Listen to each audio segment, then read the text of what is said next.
En el Dia Internacional del Disseny Gràfic i a 3 dies de rematar el mes d'abril, permetem que insistisca sobre la bondat d'acollir-nos a la setmana laboral de 4 dies. Reduir la jornada esdevindria un acte molt bo per al planeta, més encara quan hi ha diversos estudis, fets amb metodologies diferents, que coincideixen en que allà on es treballa menys hores deixen una petjada de carboni més baixa.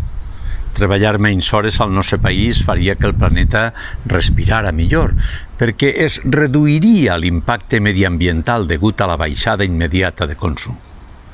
No tindria el mateix efecte si tothom prenguera el camí contrari, és a dir, d'aprofitar el temps lliure per a fer viatges curts o desenvolupar activitats amb un alt consum de carboni.